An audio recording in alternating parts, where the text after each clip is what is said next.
Amazon ने अपनी history की सबसे बड़ी ले ऑफ वेव अनाउंस कर दी है। हम बात कर रहे हैं 14,000 से ज्यादा कॉर्पोरेट एम्प्लॉयज की, जिसमें 4,700 से ज्यादा तो सिर्फ इंजीनियर्स हैं। देखिए, ये सिर्फ एक डाउनसाइजिंग नहीं है, ये एक स्ट्रेटेजिक रीसेट है जो अमेज़न के काम करने का तरीका बदल रहा है, और इसका असर पूरी टेक इंडस्ट्री पर पड़ सकता है। चलिए आज इस पूरी कहानी को डिकोड करते हैं। तो आंकड़ा है 14,000 से ज्यादा कॉर्पोरेट एम्प्लॉयज का। ये अमेज़न के 31 साल के इतिहास में अब तक की सबसे बड़ी छटनी है। इससे साफ पता चलता है कि ये कोई छोटा मोटा फैसला नहीं, बल्कि एक बहुत बड़ा सोचा समझा स्ट्रेटेजिक शिफ्ट है। और इस छटनी का सबसे गहरा असर पड़ा है कंपनी के टेक्निकल बैकबोन पर, यानी कि इंजीनियर्स पर। 4,700 से ज़्यादा इंजीनियरिंग रोल्स खत्म कर दिए गए हैं। ये कदम अपने आप में एक बड़ा सवाल खड़ा करता है कि अमेज़न अपनी टेक्निकल प्रायोरिटीज़ को अब किस दिशा में लेकर जा रहा है। इंजीनियर्स के अलावा 500 से ज़्यादा प्रोडक्ट और प्रोग्राम मैनेजर्स भी इससे प्रभावित हुए हैं। ये वो लोग होते हैं जो किसी भी प्रोडक्ट के आइडिया को असलियत में बदलते हैं। तो इन कटौतियों से ये एकदम साफ है कि अमेज़न अपने मैनेजमेंट के लेयर्स को कम करके अपने पूरे स्ट्रक्चर को और ज़्यादा स्ट्रीमलाइन करना चाहता है। तो ये नंबर्स तो वाकई चौंकाने वाले हैं, पर असल में हुआ क्या है? कौन से डिपार्टमेंट्स पर सबसे ज्यादा असर पड़ा और कौन-कौन से प्रोजेक्ट्स बंद कर दिए गए? चलिए अब इन नंबर्स के पीछे की कहानी को थोड़ा और गहराई से समझते हैं। कैलिफोर्निया और न्यूयॉर्क जैसे राज्यों से मिले वॉन फाइलिंग डेटा से, जिसमें कंपनियों को बड़ी छटनी की जानकारी सरकार को देनी पड़ती है, ये पता चलता है कि कुल लेऑफ्स में से लगभग 40% अकेले इंजीनियरिंग रोल्स में हुई हैं। मतलब ये कटौतियां बहुत ही ज्यादा टारगेटेड थीं।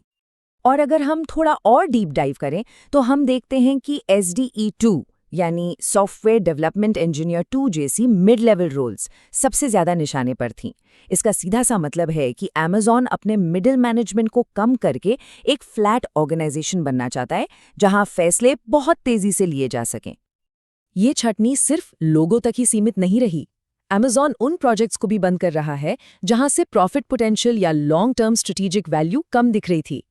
टेलीहेल्थ सर्विस से लेकर, जिसका बहुत इंतजार था, Lord of the rings game तक, कंपनी अब अपने रिसोर्सेज को सिर्फ कोर और सबसे ज्यादा मुनाफे वाले एरिया में ही लगा रही है।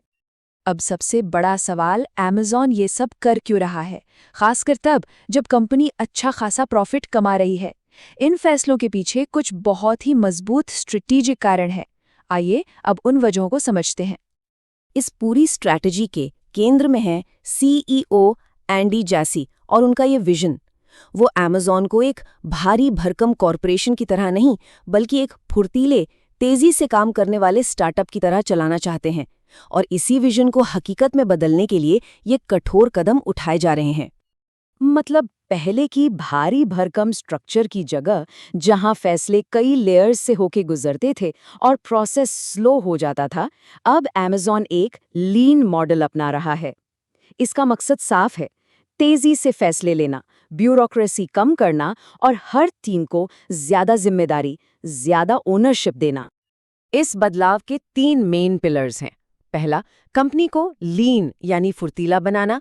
दूसरा, पैंडेमिक के दौरान जो जबरदस्त हायरिंग हुई थी, उसके बाद अब कॉस्ट को कंट्रोल करना। और तीसरा, जो शायद सबसे जरूरी है, AI के डेवलपमेंट के लिए अपनी टीमों को फिर से रीअलाइन करना। ठीक है, तो हमने ये समझ लिया कि क्या हुआ और क्यों हुआ, लेकिन अब देखते हैं कि इन बदलावों का खुद अमेज़न के भविष्य पर क्या असर पड़ेगा, शॉर्ट टर्म में भी और लॉन्ग टर्म में भी। शॉर्ट टर्म में इसके फायदे एकदम साफ हैं। लागत में भारी बचत होगी, टीमें छोटी और ज़्यादा प्रोडक्टिव हो जाएंगी, और जिन एक्सपेरिमेंटल प्रोजेक्ट से कोई खास नतीजा नहीं मिल रहा था, उन्हें बंद कर दिया गया है। इससे कंपनी का फोकस बढ़ेगा और एफिशिएंसी भी इम्प्रूव होगी। लेकिन लॉन्ग टर्म में अमेज़न AI और क्लाउड पर अपना दाम और भी बढ़ा कर रहा है। ये स्टार्टअप लाइक कल्चर कंपनी में इनोवेशन की रफ्तार को बढ़ा सकता है, जिससे वो अपने कंपेटिटर्स से आगे निकल सकती है। ये एक बहुत बड़ा कैलकुलेटेड रिस्क है। लेकिन हर बड़े दांव में एक रिस्क भी होता है ना? हजारों अनुभवी इंजीनियर्स जो कंपनी की रीढ़ की हड्डी थे, उनको खोने का क्या खतरा है? क्या इससे प्रोडक्ट डिलीवरी और क्वालिटी पर कुछ समय के लिए असर पड़ सकता है? ये एक बहुत बड़ा सवाल है, जिसका जवाब सिर्फ वक्त ही देगा। देखिए, अमेज़न का ये कदम कोई आइसोलेटेड इवेंट नहीं है। ये पूरी टेक इंडस्ट्री में चल रहे एक बड़े बदलाव का सिर्फ एक हिस्सा है। तो अब देखते हैं कि इसका वाइडर इम्पैक्ट क्या है और इसके मायने क्या हैं। इस साल अब तक 1,13,000 से ज्यादा टेक कर्मचारियों की छटनी हो चुकी है। ये एक साफ संकेत है कि पेंडेमिक के बाद का जो हायरिंग बूम था वो अब खत्म हो गया है और पूरी इंडस्ट्री खुद को एक नई सच्चाई के लिए रिकैलिब्रेट कर रही है। जॉब मार्केट अब एक नई दिशा में जा रहा है। पारंपरिक सॉफ्टवेयर रोल्स की मांग थोड़ी कम हो रही है, जबकि एआई, मशीन लर्निंग और ऑटोमेशन जैसे स्पेशल स्किल्स की मांग तेजी से बढ़ रही है। ये एक बहुत बड़ा स्किल शिफ्ट है जिसके लिए प्रोफेशनल्स को तैयार रहना होगा। तो टेक प्रोफेशनल्स के लिए इसका क्या मतलब है? शॉर्ट टर्म में बाजार में टैलेंट की भरमार है, जिससे कंपटीशन जाहिर है बढ़ गया है।